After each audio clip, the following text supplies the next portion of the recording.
All right, let's talk about AI. For years, we've all pictured AI as this, invisible thing, code, software, something that just lives up in the cloud. But I want you to completely rethink that. The reality of AI today is changing, and it is physical. It's being built right now out of steel, concrete, and miles of copper. We're in the middle of this fundamental shift in what AI actually is.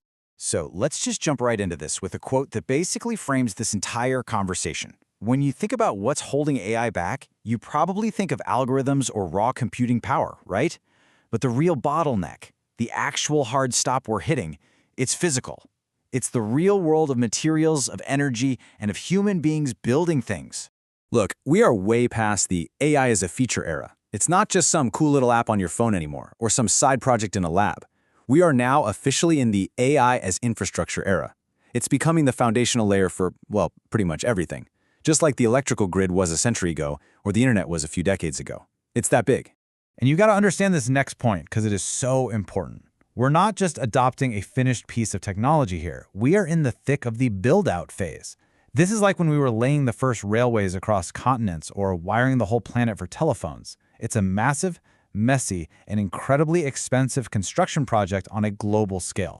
And this didn't just pop up out of nowhere. It started way back in the 50s with Alan Turing's conceptual imitation game. Then in the 80s, we got these very specialized expert systems. Fast forward to 2017, you see pilot projects like the Pentagon's Project Maven.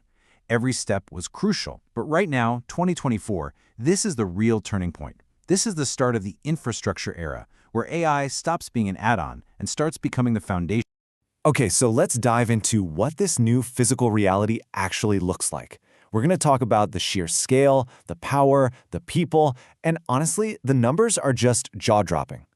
Get this. By 2029, global spending on data centers, the actual physical buildings that house all this AI, is expected to blow past $1.1 trillion. Let that sink in.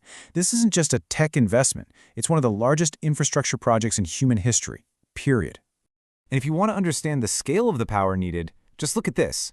A single AI campus being built right now in Abu Dhabi is designed to use 5 gigawatts of power. One campus.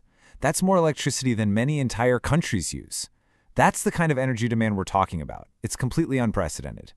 And who is actually building this thing? On that one site, in the middle of the desert, there are over 7,000 construction workers, over 100 cranes. This build-out is creating this massive demand for skilled tradespeople. And this quote just nails it.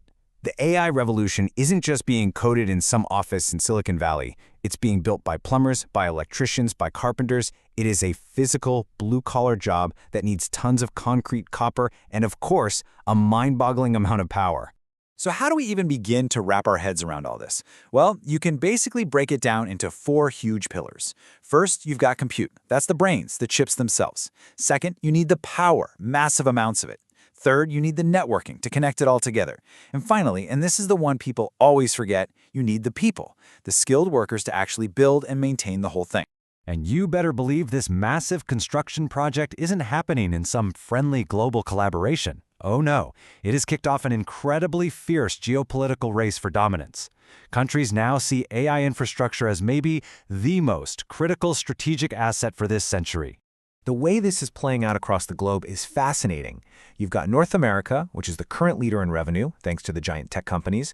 But then you look at the Asia-Pacific region, and it's growing at a blistering pace, almost 25% a year, fueled by huge government investments.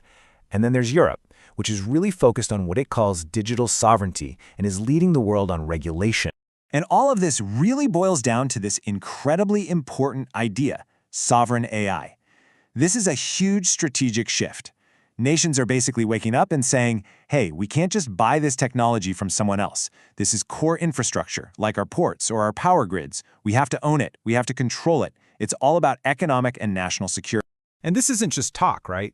We're seeing actual dirt being moved. The UK is launching these special AI growth zones around high-capacity power connections. The EU is setting up AI factories to pour money into private investment. And in the US, you've got these massive projects like Stargate, with commitments of around $500 billion just to build the next generation of AI foundation.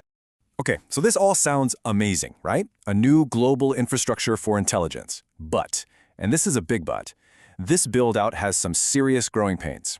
we're running into huge challenges and paradoxes that we are only just beginning to figure out. And this right here is maybe the biggest paradox of our time. On one hand, AI could be the key to solving massive problems like climate change. But on the other hand, its own appetite for energy is absolutely staggering. I mean, look at this. It's projected to nearly triple by 2035. Figuring that out, well, that's one of the defining questions of our generation. And it's not just about energy. The whole system is hitting bottlenecks. We're running out of available power, sure, but also land. We're seeing huge delays in getting permits. There are shortages of specialized gear, like transformers, and a major shortage of skilled construction workers. You add all that up, and it's why a staggering 85% of these big AI projects are said to fail before they even really start. So if you're in any kind of organization trying to figure all this out, this slide is basically your cheat sheet. Because being AI ready is about so much more than just buying a bunch of chips. It's about having a clear strategy, which can more than double your return on investment. It's about getting your data in order, having the right security, and maybe most importantly, tackling that AI skills gap in your own workforce. Okay, so let's fast forward a bit. What's the end game here? What does the world actually look like after we've poured all this concrete and laid all this fiber? We're heading towards something people are starting to call the agentic world. The grand vision here is, well, it's huge. The goal is to build a planetary-scale compute layer. Think of it like a seamless global fabric of intelligence that connects everything, everywhere, and allows a whole new class of autonomous AI systems to exist. And once this new grid is built, man, the things it will enable are straight out of science fiction, but they're becoming real. We're talking about AI agents that can handle 70% of a company's workflow. We're talking about data centers literally in orbit powered by the sun, cities that manage traffic in real time to cut down on emissions, and healthcare systems that can spot a disease outbreak almost as soon as it starts. And if you think that's just some far-off dream, get a load of this. In the UAE, right now, a key government performance metric for this year is to produce over 1 billion AI agents, everything from AI coding assistants to AI petroleum engineers, with the explicit goal of boosting their GDP. That just shows you the scale of ambition we're dealing with. So, here's where we land. We are, right now, building a planetary-scale intelligence. The money is there, the technical willpower is there, it's happening. So the question isn't, can we anymore? The real question, the one we all have to answer, is how do we do it? How do we build this incredible new world in a way that's trusted, that's sustainable, and that's resilient for all of us? That's the challenge.